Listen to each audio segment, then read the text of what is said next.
Hi guys, Claudia Boleyn here. So I had to record that opening so many times, I kept coughing in the middle of it. It took me ages. Also, sorry for any sudden jump cuts. It's just because that'll just be me coughing or losing my voice and having to regain it for a second. Okay. Today's video is going to be a bit of a deep dive. So we've spoken about Camilla Tominey on this channel before. If you haven't seen me talk about her, I made a video, I think I called it hashtag Camilla Tominey is a liar with a question mark, examining that sort of hashtag and some of the stuff she's said in the past, which hasn't been great. But she, I would say, is one of the journalists that is particularly obsessive in her coverage of Meghan and Harry. I saw an article by her because she was trending again on Twitter, and I thought I'd go through her most recent article because I wondered if we could get any gems out of it. And what I actually found was the most brilliant example that we could use together of kind of abuser logic, gaslighting, kind of backhanded compliments, and also insults, but with a kind of side of some sweetness, which is not put in there for nicety, is put in there to confuse the victim. I just thought it would be so useful for us in our lives to look at, and it was right there. So we're going to go all the way through this. It might be long. Bear it in mind. Okay, so this is her piece. Comment: Prince Harry looks like a man desperate for an escape route. We should give him one. He returns to Britain again next month. It's an opportunity to show that despite the trouble he's caused, this is still the Duke's country. So I thought we could kind of go through it together and see what we notice. Now, if I miss anything, as I'm in English Lit, I got my degree in English Lit, and my master's is in creative writing. So we're going to be looking a lot at word choice implication and then tying that to abuse dynamics and how that works. If I miss anything, please put it in the comment section, and we can talk about that at a later date, or people in the comments can just can look and learn from it. So let's begin with the title. I just read it to you. Prince Harry looks like a man desperate for an escape route, and we should give him one. So first of all, it's the infantilizing of Harry, which you're going to see a lot. There's an abusive mentality when it comes to Harry, which is, I think it's kind of racially charged as well. The idea you'll see that she keeps coming back to, and that a lot of these tabloid people do come back to when they're talking about Harry, when they're not completely attacking him, the vibe is very much that they know what's best for him, and that he has been, taken in by Meghan and he needs an escape. And she's pretty open about it. She's literally written that he looks like a man desperate for an escape route. And again, this is really gaslighty. So if you think about what Harry's actually done in the context of the family and the firm, so what he's actually done is he tried to make things work within the family. Things weren't right, there could be no compromise, no middle ground. So in the end, he took himself away for the safety of him, his wife, and his children, so that they could live in a way that was peaceful and on their terms, right? Because they lived in a system where everything was kind of controlled for them, and people forget that because of the material wealth of the royal family. But it wasn't a free environment, and I think especially when you become a parent, as it seems to be with Harry, I think things that you let happen to you sounds wrong. It sounds victim blaming. It wasn't Harry's fault. As in things that as a victim you've kind of grown up with and made excuses for. Sometimes when you have your own children, I think it helps a lot of people to think, wait a minute, that's not going to happen to my child. And so people start breaking the cycles of abuse. So don't worry if you're someone who's older and you're at this point, because there's no kind of time limit to when you can do this. A lot of us in these situations can struggle to empathize with ourselves because we weren't taught to put our own needs. We didn't see our own needs as important as a child. And that seems to come across very strongly in Harry's book, that he wasn't really able to express how he felt. He was born a mascot, etc., etc. And so his action that he's taken, which is to protect his kids and to get out of something which seems quite toxic, they are now reframing him as a man that is desperate for an escape route. So think about the Darvo there and how they are reversing the situation right from the off. Because what's actually happened is from Harry's perspective, as he writes, he is describing an escape, and he believes he has escaped the press, primarily the press. I mean, people say that he talks badly of his family, but I think mostly his problem, I think we all, if we're being fair, is the British press. And in fact, his family's collusion with them, as well as some other issues. But that's how he regards it, right? He talks about it as kind of emotionally fleeing, from a situation where, his wife was made suicidal and was being routinely abused by the press, and the family weren't defending her, and it seems the family were allowing her to get attacked to save themselves. He views that as his escape. Now think, very, very early on they've twisted it around. Now it's Harry needs to escape. Who does he need to escape? She doesn't say it explicitly, but it's obvious, Meghan, right? And there we go into the old stereotypes. So, and I can't say that Camilla Tominey is, you know, racist or anything like that. I can't, I might have opinions, but I'm just going to talk about how this kind of reads in some ways and an interpretation. I have to be careful. But let's just think about, you know, describing him as needing an escape route suggests that what he has with Meghan and the children is something that is holding him hostage, right? Something which is strong, powerful, overbearing, something that is aggressive, right? And there we start getting into those kind of racist zones where you can't necessarily prove it's racism, but Meghan is often depicted, despite how she carries herself, you know, in public and the things she says. She's very softly spoken and articulate. You know, she rarely, I don't think I've ever seen her lose her temper in public, and that's pretty amazing, honestly. And if she did ever lose her temper in public, I'd be with her 100%. They've done enough to that woman. But she's very measured, very gentle, and always has been. She's articulate, so she's hard to get. So it's really striking that in spite of that, right, and we've all seen that, they are still presenting her as domineering, angry, and basically holding him captive. And let's also think about racially that idea that we're going to see in this article a lot. And again, I'm not saying that she's doing this racially, but it's something that racists will read into it, let's say. The idea that this man, this white man of privilege, has chosen for himself a woman of colour, right? And in a lot of these people's minds, a lot of these racists, they think the absolute pinnacle is like a blonde white woman. That's who they think he should have married. And we've seen loads of them say this very openly. You know, why couldn't he have married this person? Why couldn't he have married that person? These are people they don't know anything about. The only thing they have in common is that they are posh, blonde, white. And instinctively, I think, the very choice of Meghan, which to him, because he's not racist, it doesn't feel like, you know, he's not choosing status, he's just choosing someone he fell in love with.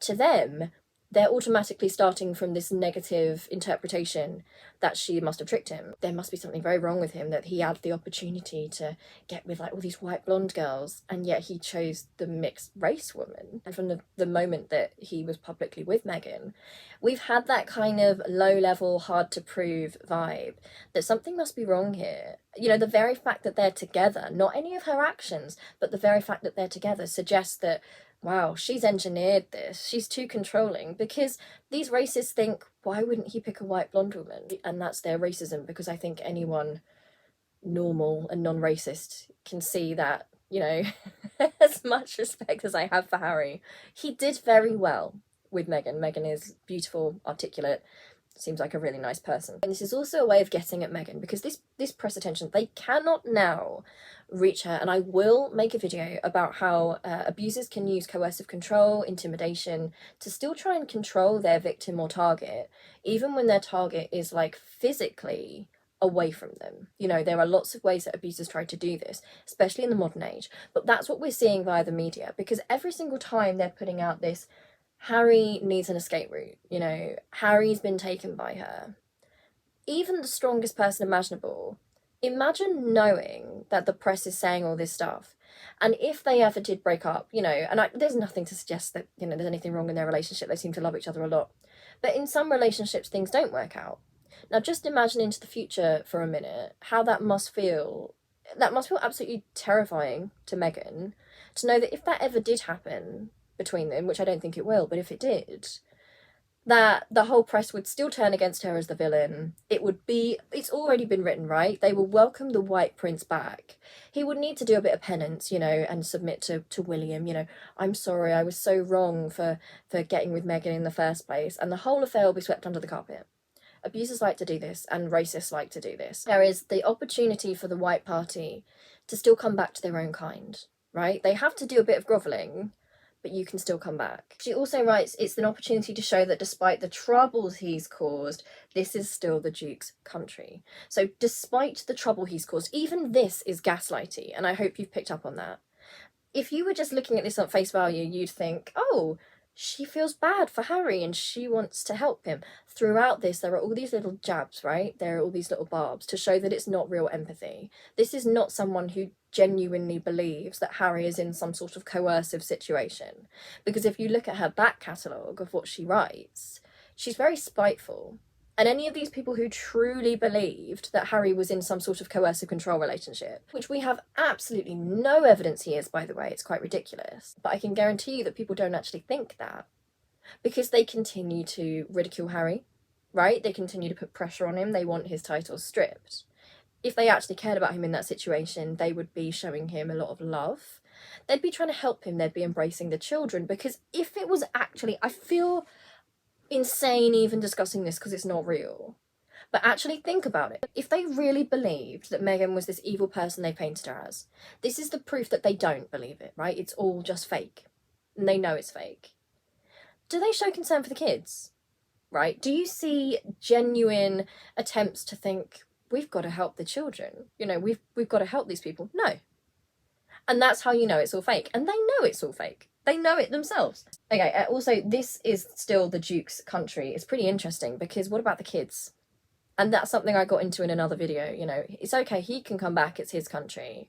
What about his mixed race children? That's more complicated because a lot of these people act like they're just Meghan's children. You know, I think a lot of these people would want Harry to divorce Meghan, marry a white British girl, and then have kids here, and then never hear from Archie and Lily again. I think that's what these people want. So the idea is that he can come back if he repents. And what's his sin? His sin is standing up for himself, standing up against the press, right? And telling his own story and his own feelings and falling in love with somebody. Let's not pretend it's not hugely that. Falling in love with somebody that the racist country that we're in didn't really think he should. Right, they will disguise it however they want, but honestly, I feel like it's that. Okay, much is being made of the Duchess of Sussex's newfound inconspicuousness. It wasn't long ago that there was no escaping the American former actress turned wannabe people's princess, as she revealed her truth on Oprah, shed tears on Netflix, and shared pearls of wisdom on her Archetypes podcast. I'm particular, admitted the woman once dubbed Duchess difficult by palace staff, insisting that setting boundaries did not make her demanding. It's quite funny, actually. You know, much is being made of the Duchess of Sussex's newfound inconspicuousness. Think about the distancing there. Yeah, much is being made by people like you. Meghan's not generating any of this. It's not a plan. It is killing these people who make so much money from bad-mouthing her, right? That they've actually had to resort to now implying that her not being present, because remember, they've tried to say, oh, she's trying to take all the attention, she's this, she's that, you know, she wants our attention during the coronation. Meghan hasn't shown her face, and it's killing these people. They obsess over her and what she does. It's not newfound inconspicuousness, it's her doing what she wanted to do, being a mother, living her life. They are completely obsessed with her movements. And they read negative things into it. Like, it's really paranoid, isn't it? They are hunting for any sort of crumb on her. And it is kind of funny that all they've got at this point is, oh, she's been quiet for a while. That's new. What's she planning? I mean, it doesn't land, does it? Okay. Also, it wasn't long ago that there was no escaping the American former actress turned wannabe people's princess. Right, think about that again. No escaping. Powerful, domineering, she's forcing her way into the press, she's forcing herself onto our TV screens, and you hear a lot of people saying, oh, you know, I'm so tired of Harry and Meghan. But if you actually look at what's going on, if you actually, you know, take stock of the situation, it is the tabloids and the papers that obsessively follow what she does. They put her on the papers, they constantly write about her. If you actually look at the stuff coming from the Sussexes, there's not very much. So that's also a form of Darvo. So they are making people hate her. They're also oversaturating the news with her for ridiculous reasons. And then they dare to say, oh, she's everywhere. Aren't you sick of her? Like, I'm sick of the tabloids using her. Right? Do they really think readers are that stupid? Also, look, the American former actress turned wannabe people's princess. Wannabe people's princess is fascinating, you know, and it says a lot about, I mean, for example, in this, you'll see with Camilla, it tells a lot about her personality, I think, based on the things she judges people for, because I think a lot of us wouldn't even think about these things, you know. It's like, I think a lot of people who are insecure about their own personality flaws sometimes project negative intent onto other people because that's how they would behave, right? They're thinking from a worst case scenario because they are a worst case scenario. It's funny, the wannabe people's princess, because Meghan's never said that. But it's hilarious. It's like Mean Girls. It's like, so you agree that the only royal that's actually come anywhere near to Diana is actually Meghan. and that those two women are quite connected in that sense, because they're women who stood up for themselves, are doing things their own way, and were abused and silenced by the system. You know, as awful as the situation has been for Meghan, it is in fact these tabloids that are making her into that kind of people's princess figure. I've got to be honest, like, I didn't even follow the royals. Like, I don't agree with the monarchy. But this relentless campaign against Meghan, this smear campaign, has made me look into it more. And it's now made me, like, solidarity with that woman. And I don't think it will be just me. When there is a reckoning for the tabloids, and it will come sooner rather than later, it's already kind of starting, people are going to look back on this, and Meghan is going to come across very favourably. People in the future are going to think, how on earth did she withstand that with such dignity and grace? Like, how did she do it? And she will be more loved. And the papers have done that, which is the most weird and ironic thing. If they wanted her to fade into obscurity, they have given her this level of fame, right? With their impositions and inserting themselves into her life and constantly looking for crumbs about her. And in the future, this will better her own reputation. When the tabloids fall, when we see how corrupt that all was, people will look at Meghan and they will think, what a brilliant woman. How did she withstand that? Okay, revealed her truth on Oprah, shed tears on Netflix, and shared pearls of wisdom on her Archetypes podcast. So think about the callousness that these people have. And this tells us again more about how they think, and we can apply this to our lives. So have you ever been really upset? You've been abused or mistreated in some way, and you've been really upset by it, and it's really hurt you. And that person has turned around and acted like you're turning on the waterworks, or look at them trying to get attention and be dramatic, because they can't conceive of genuine human emotion and sincerity, because that's not how they work. So they assume that if someone's doing that, they're trying to get attention, right? The glib, like, kind of blasé way, shed tears on Netflix. Meghan's so dehumanized. And I think this shows that something's very wrong with these tabloid writers and people like Camilla Tominey. The fact that they can so dismiss the fact that she shed tears. It just is an interesting insight to me. I think most of us feel pity for people when they cry. But these people don't. They really struggle with their empathy, and everything in their life is about status and what they have and what they don't have and how jealous they are of people. And it's a very sad way to live, you know, when you're actually seeing sincere human emotion and your first thought is, oh, they're only doing it for attention. It's just really sad, because that's what they would do.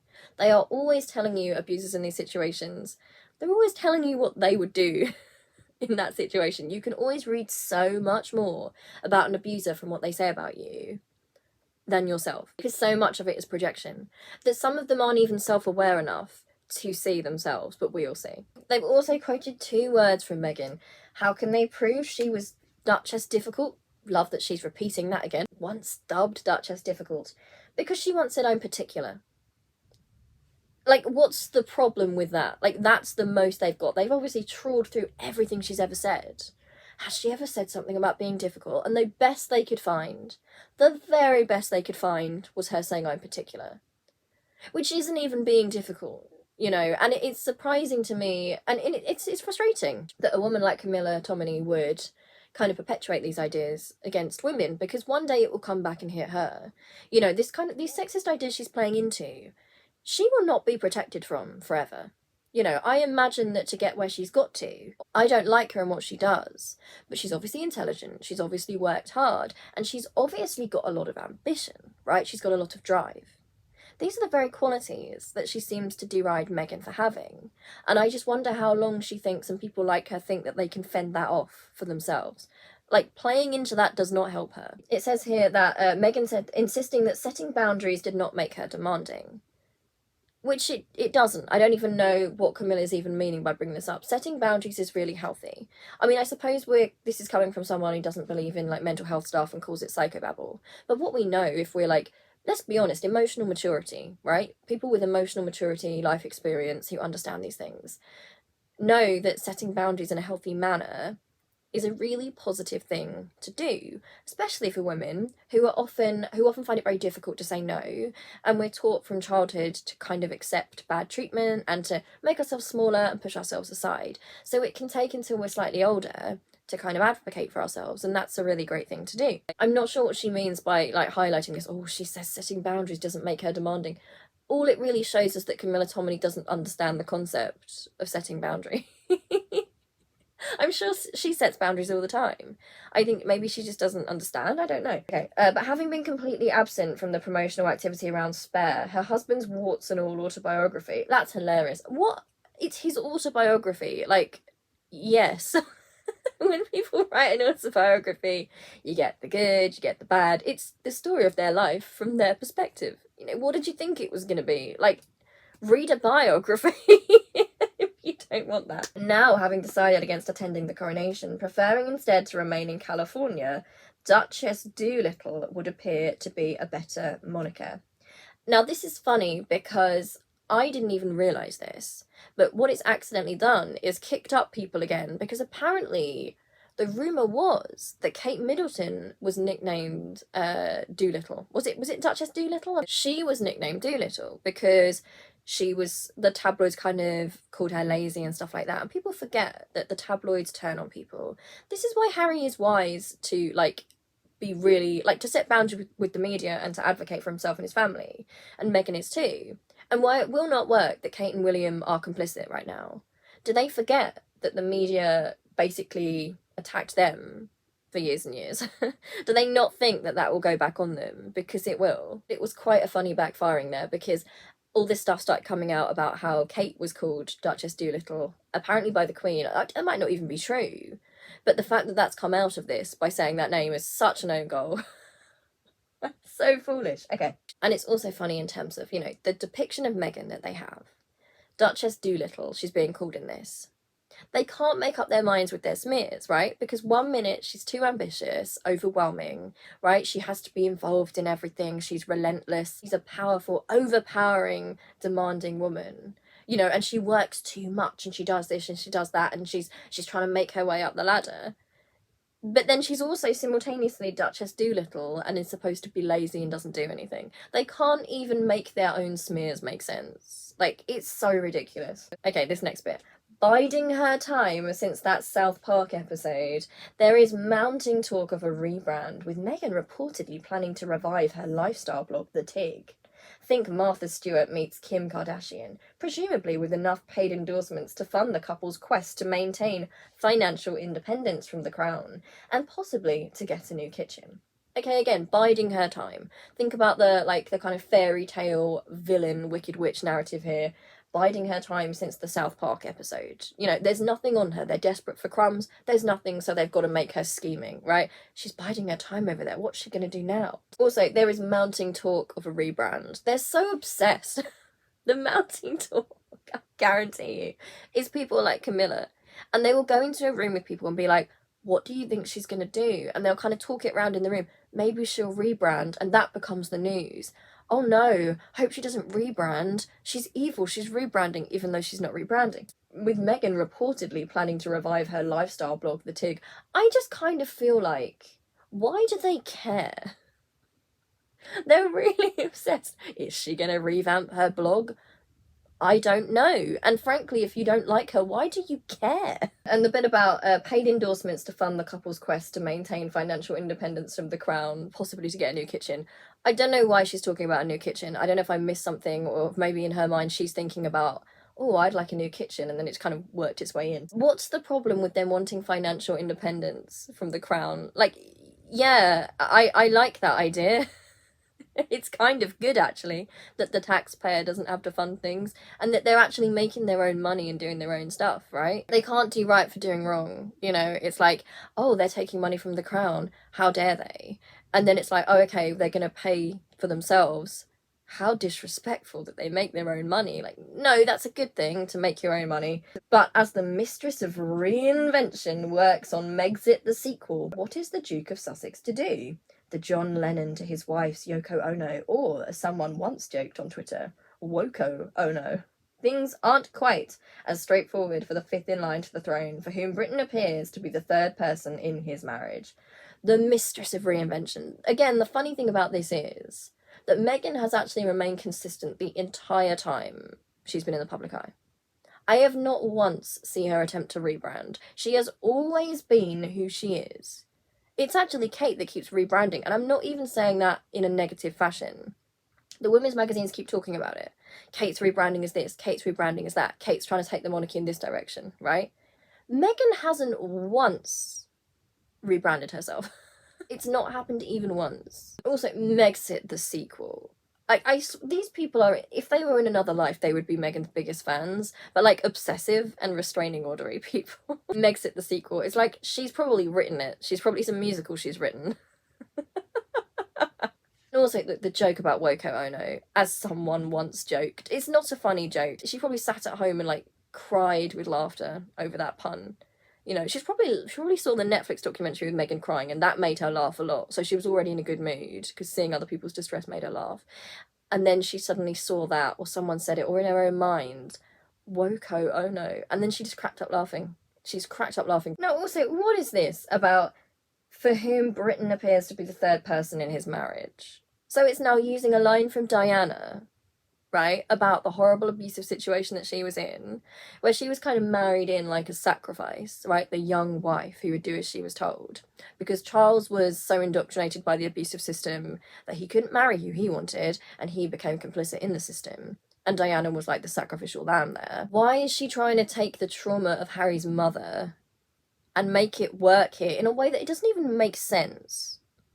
I read through this so many times trying to see if I could make sense of it. Britain is the third person in their marriage. I mean, come on.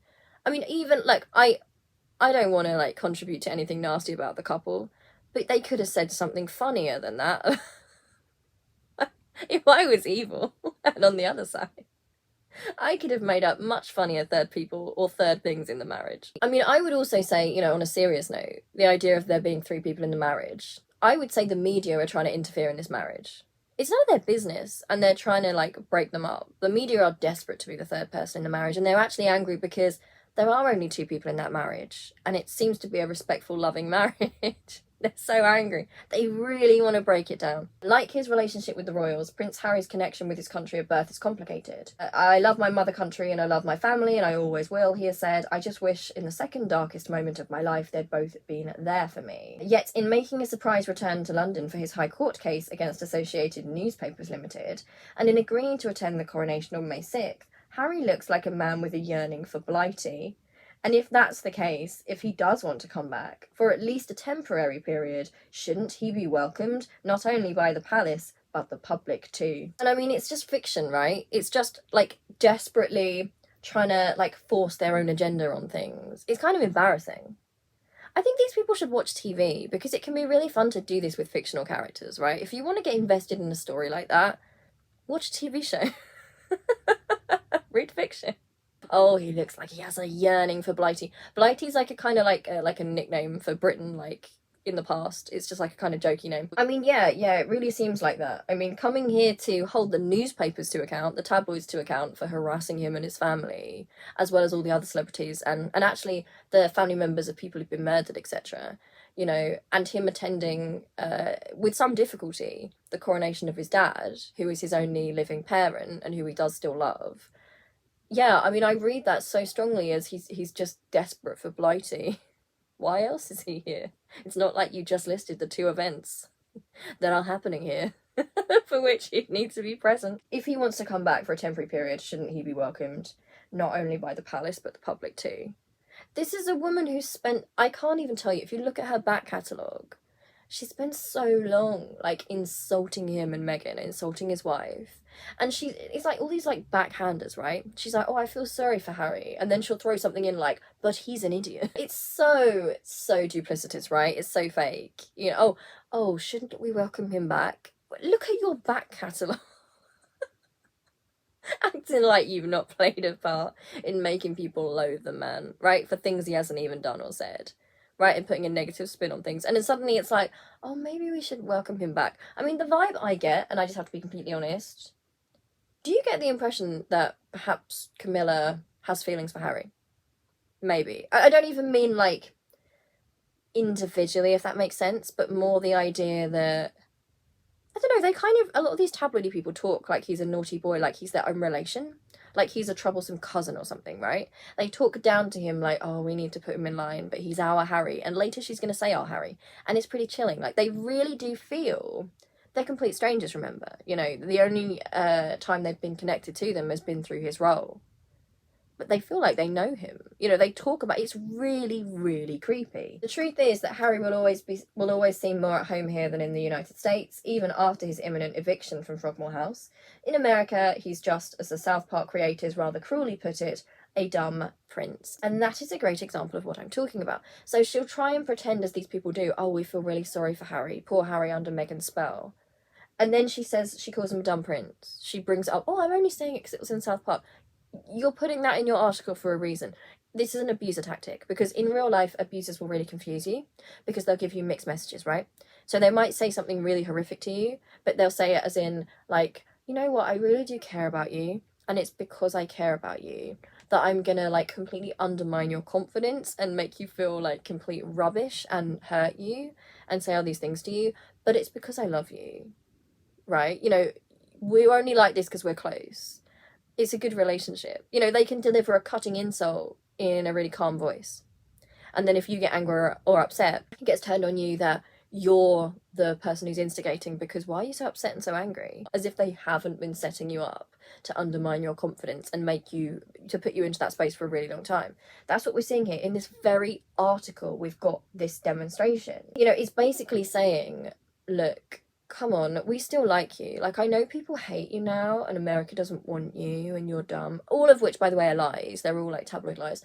But it's saying that and then saying, but we care about you. Like, that's so abusive. Like, can no one see that? The Sussexes aren't major influencers there. That job is left to people such as the less middle-aged Selena Gomez and Kylie Jenner. I don't really know why.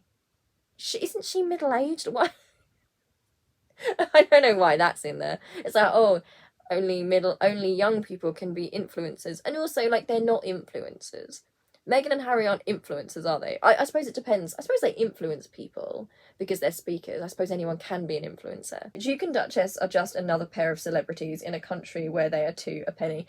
And I have to laugh at this when I read this, because I don't even know what that means. Like, there are celebrities here in Britain. There are celebrities here. It's not actually just the US that has celebrities. You might not, know it if you're just obsessed with the royal family, but we actually have quite a thriving celebrity culture. We have actors and directors and performers, artists, like presenters. Like we've got quite a few sports people. We do have celebrities here. I don't know what that's about. That's a bit weird. Oh, they're two a penny in America. Like, I mean, America's bigger, but that makes sense to me. Any American dream that Harry might have had appears to have gone a bit stale, with the Netflix glow fading much quicker than he may have hoped. His memoir is still among those topping the charts, but that caused a stir because of what it said about the royal family as a whole, and not just him. It's like, oh, the American dream that Harry might have had appears to have gone stale. You don't know him. You want it to have gone stale. You are imagining fiction about a stranger. Do they understand how weird that is? Right, they are actually imagining fictions now. But it's so funny that even in this, they can't actually deny that his memoir has done exceptionally well, right? And people were interested. They spent so long telling people, oh, no one cares, no one wants to hear about that. But a lot of people cared, and a lot of people wanted to read it, and a lot of people did read it. So now it has to be, the only thing they can say is, oh, but actually the reason it's sold is because the royal family is so popular. People only wanted to read it because of the royal family. Sure. Sure. In Britain, by contrast, Prince Harry will always be someone. He's the son of the king, the brother of a future king, and the uncle of a future king, and although he may have done his best to destroy these familial ties, they still mean something over here. That's why Britons have been so reluctant to write him off completely. Positive memories linger of the lad who was a good laugh before he completely fell under his wife's spell. Let's just go with, in Britain, by contrast, Prince Harry will always be someone. And this tells us what this writer thinks of what it means to be someone, right? So she thinks being someone means proximity to power. It means hereditary birthright. It means by the fact that he's born, by the fact that his family are royal and that his dad's the king and his brother's going to be the king. That's being someone. Now, of course, to normal people, that's not what it means to be someone. These people are obsessed with status and that's why they do what they do, proximity to power. That's not what makes somebody someone. It's such a toxic way to think. Oh, he can't be anyone. The underlying message is he's no one without his royal connections. But he's always been someone. Every single human being on this earth is someone. Everyone has talents and something to give and dreams and ambitions.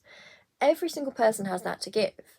Telling him that you're only someone because of who your family are is actually really abusive, even in a paragraph where she's trying to act like she's pro-Harry. Telling somebody that is really horrible. It says, although he may have done his best to destroy these familial ties. Actually, it's Harry who wanted the reconciliation. The book details that he tried to talk it through with his family. It's William who people like Camilla are actually saying is too angry to speak. William attacked him, according to Harry.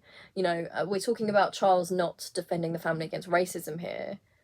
Harry is not destroying familial ties. In fact, Harry, like in many abuse situations, if you actually look at what's going on, it's seen as ruining a family, right? Or breaking ties. When somebody's been abused for a really long time, develops the confidence to advocate for themselves, right?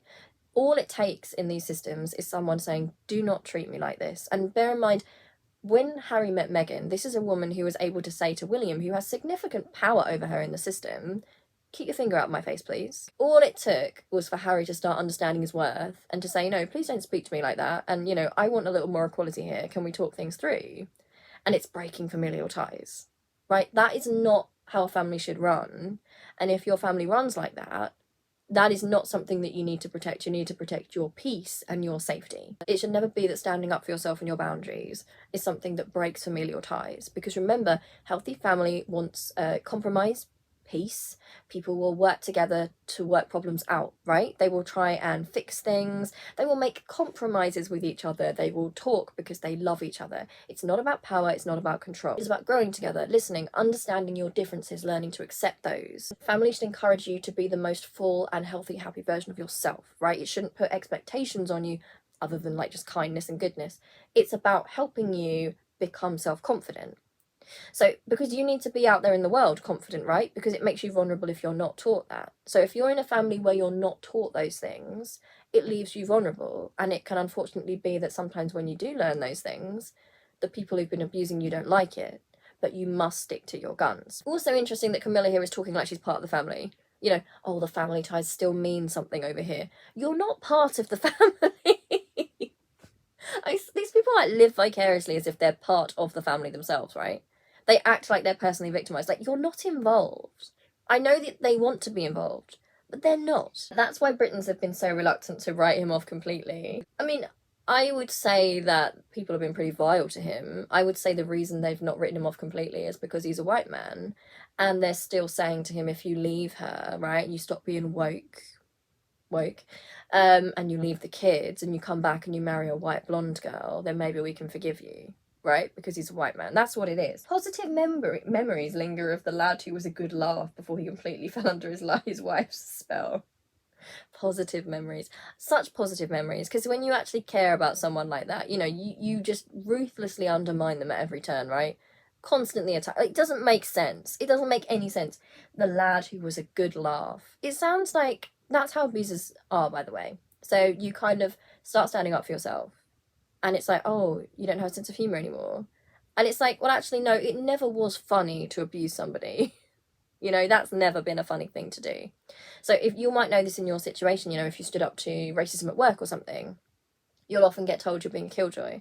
You used to be so fun. What happened? What happened is that you gained emotional maturity and you understood your self-worth and you set some boundaries. You know, that's what kind of happens when you do that.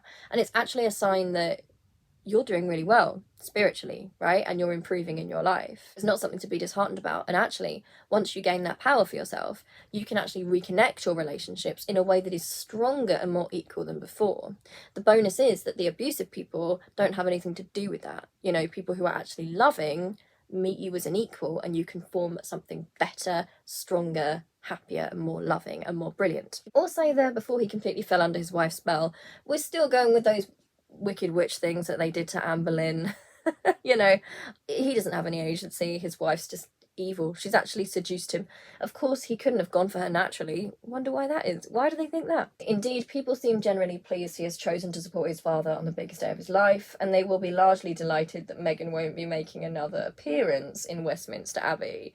They will be largely delighted. Like, why get that dig in? The king loves his darling boy. The family knows that Harry's presence at the service will bring Charles joy, and that is good for the monarchy. Think about how this is positioned, and this is how they think. What matters is what is good for the monarchy. what matters is what is good for Charles, but not as a human being, I might add. They don't treat these people like human beings. If they cared about what was good for Charles as a human being, they wouldn't have wanted him to even be the king in the first place from the time he was a child. He's a mascot, right? It doesn't matter how anyone feels. It doesn't even matter to them how Charles feels, honestly, or how William feels, because the monarchy must come first. It's interesting, you know, to use that, oh, Charles loves his darling boy, as if to kind of get at Harry, but this has never been disputed. You know, in his book, Harry, I've read the whole book, and Harry has always maintained that his father loves him a lot, and he loves his dad a lot. It's complicated in the way that he expresses it, but the love has never been disputed. The way it's expressed and what he does, sure, that's been criticised. There's never been any, you know, there's no idea that he doesn't love Harry. Love the emotional blackmail there, you know, my darling boy. Oh, he loves you so much. He's taken away the security of Harry's children. Let's just remember that, right? He's taken away the house as well. Didn't stand up against the racism. And also let's look at the, and they will be largely delighted that Meghan won't be making another appearance line. From the perspective of, and I said this in the last video, what they're really angry about is that they couldn't force Meghan into anything, right? They wanted to force her to come or force her to not come. The fact that she's made the choice has made them so angry. They wanted her dragged there, or they wanted her forcibly kept out, right? They are dealing with someone so much more intelligent and emotionally mature than them in Meghan, that they're not getting any of these things, and they're so furious. You know, they're trying to act like, oh, people will be delighted she's not here, but it's so tinged with bitterness. This is not real joy, it's not real delight. They're so angry. They're so angry that they can't get pictures of her. They're so angry that they can't twist this to their advantage. They are having to work with nothing, and she's had the last laugh because she's chosen exactly what she's doing. Okay, deep down, I suspect many people hope that Harry, Charles and William will resolve their differences this time. Life is too short for any family to go on like this, be they populated with princes or paupers. It's reasonable to wonder too if Harry can make Britain a home again. Despite his recent penchant for spewing American psychobabble and his insistence that he is loving the LA lifestyle, it does look like he is lost in the States. Oh, this is a great one. Okay. Deep down, I suspect many people hope that Harry, Charles and William will resolve their differences. I'm sure they do, because what they don't want them meeting as equals. That's what Harry wants. Harry wants an equal family relationship with his brother and his dad, where they can create a compromise, right? And work together and love each other and have a normal family. That's something that's not being offered. What these people actually want is they want for Harry to get back in line, to know his status, to be the spare again, to know that his father's more important than him, and his brother's more important than him, and to basically be subservient to them. They want their white prince back, they want him away from Meghan, they presumably want him away from his mixed-race kids, they want him to have different kids with someone else, right? Of course that's what they want. And it's not rooted in what the family needs. Again, if these people cared about the individuals in the family, they'd be thinking, wow, William's been kind of groomed and indoctrinated in an abusive way all his life, hasn't he?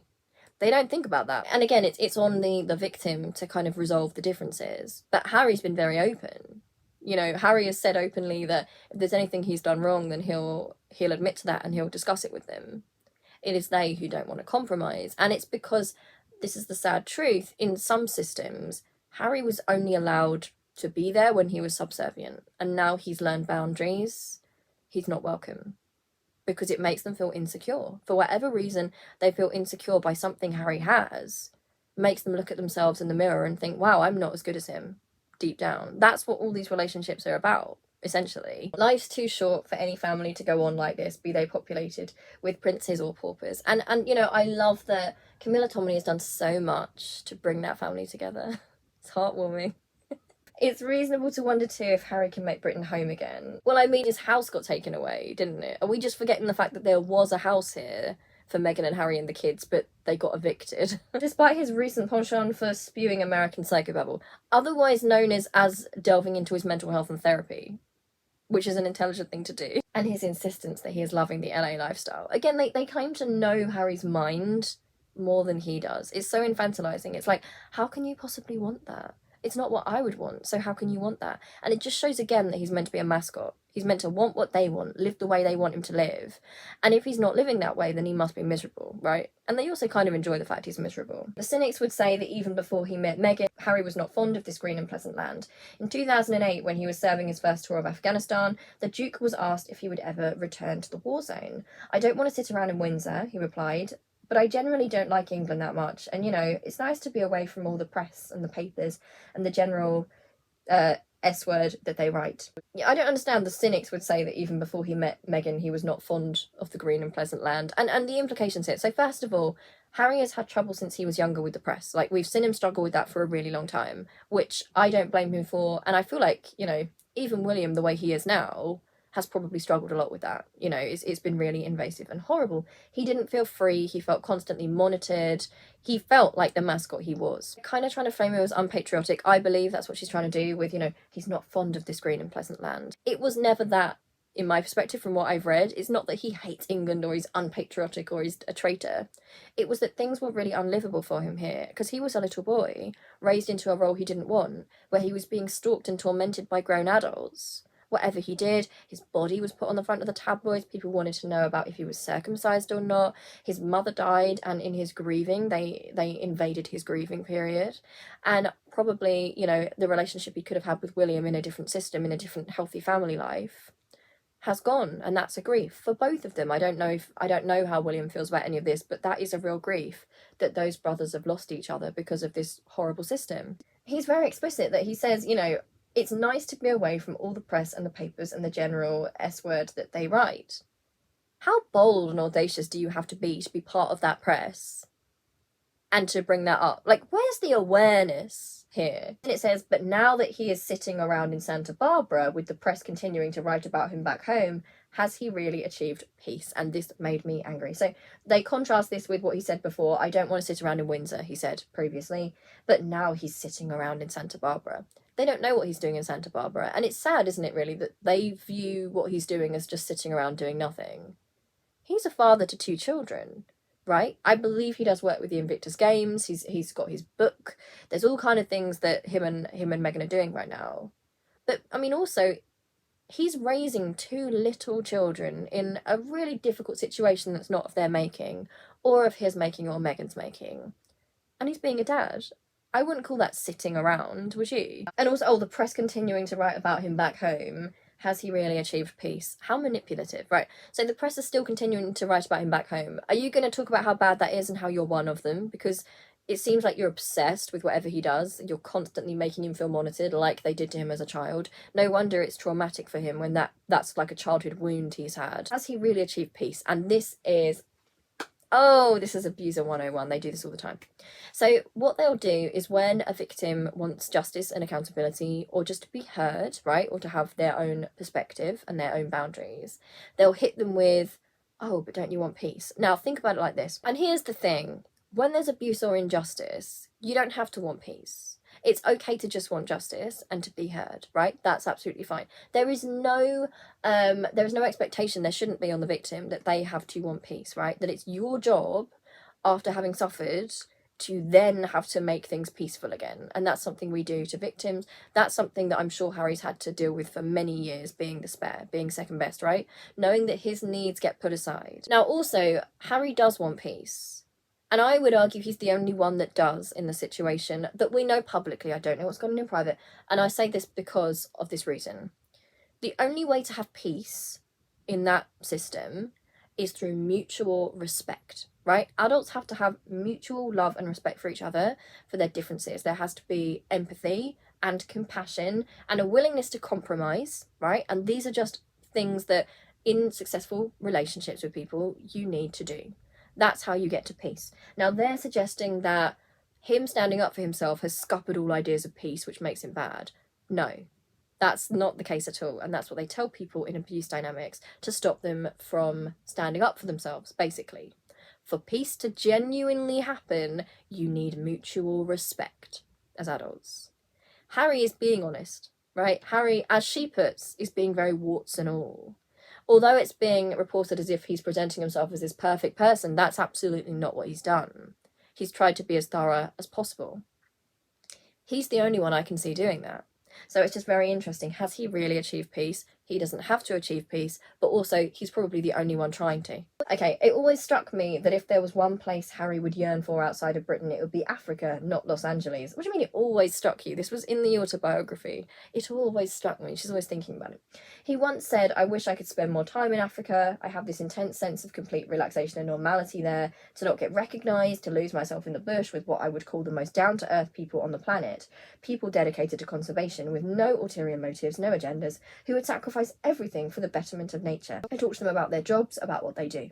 You get the sense that Harry has always pined for a real sense of belonging, not just to be loved, but to be familiar. She's really helping, isn't she, with her coverage?